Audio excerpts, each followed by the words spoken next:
was driving truck down the interstate. I was hauling a couple of loads from Carrington to Fargo, and my manager Brian Butler called me. Hey, would you like to fight with UFC? I'm like, yeah.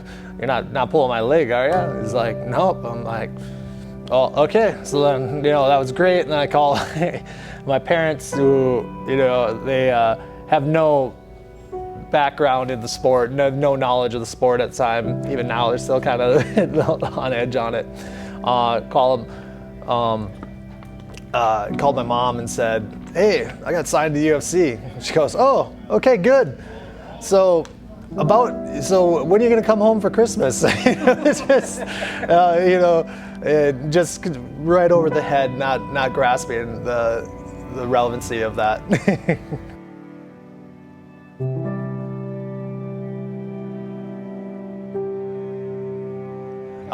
Tim Johnson, fight record's 14-6, and fight for Bellator MMA.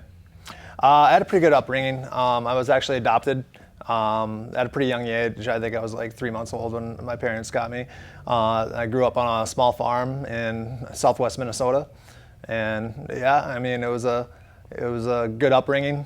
Chores in the morning, chores after school, and pretty much anything that the most wholesome way I guess people look at life, being uprun. It was a lot of hard work, and I think that's kind of molded me to who I am. MMA, I kind of fell into MMA actually. I got done wrestling in college, and there was some guys at a gym that were heavyweights, and heavyweights are few and far to come by, and they were just like, hey, you don't have to come fight or anything. We just want you to come roll around and wrestle with us. I'm like, okay. So I went and started training with them, and I think within 6 weeks I took my first pro fight. I still didn't even grasp the concept of throwing a punch yet. That fight, I still remember wrestling him, taking him down, just wrestling, and going, okay, I have to punch. In my first punch, I was on top. Actually reared back and went straight into the mat and hurt my hand because I totally missed him by about 6 inches. Because I don't think, deep down, I didn't really want to inflict pain on someone.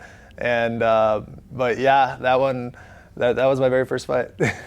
Winning a fight is just total escalation. Like all your hard work it actually means something. Like you're not just busting your tail in the freaking gym, 3 times a day for 6 days a week for 2 months, 3 months, for nothing. At least you got something to show for it. Losses, I can take losses. Life is all about losses. It's just a matter of learning lessons in those losses.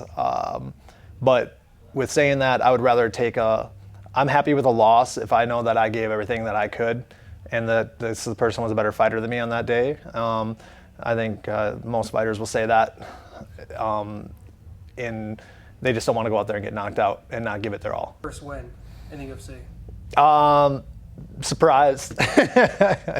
I think first 3-4 fights in the UFC, especially that first one, it was kind of wondering, self-doubt, going, oh man, am I good enough to be here with all these guys? Because I still didn't know how to throw a punch yet. I literally that first UFC fight, I couldn't throw. You said throw me a 1, 2, 3. I probably would have thrown 3 straight jabs at you. I didn't know what the heck I was doing, and they wouldn't have been proper either. But yeah, it was just a bunch of relief, and then I actually got performance bonus, so that was a lot of financial relief because I went to school for like 7 years, and those school loans pile up pretty fast. Oh, yeah. The hard part isn't getting in the UFC. The hard part is staying in the UFC.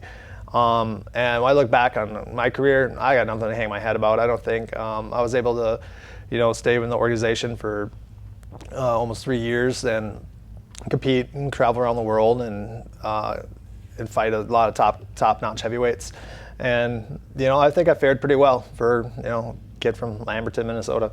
I just go into a fight knowing anything can happen. Like, you can win, you can lose. It's a fight.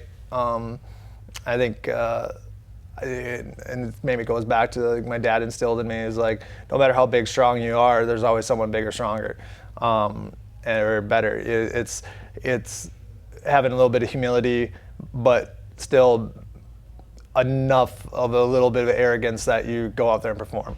It's a happy medium. There's all kinds of sacrifices, and MMA is one of those sports where you have to be selfish, to a sense, to succeed. For instance, I fight October 10th. I have an unborn daughter who's due on October 14th. So there's that risk that I will miss the birth of my first child. But that's the nature of the game. I won't be the first fighter in this situation. I won't be the last. But sacrifices with time with family, time with friends, and just time with loved ones in general. It's definitely a lot of sacrifices that you don't see on camera.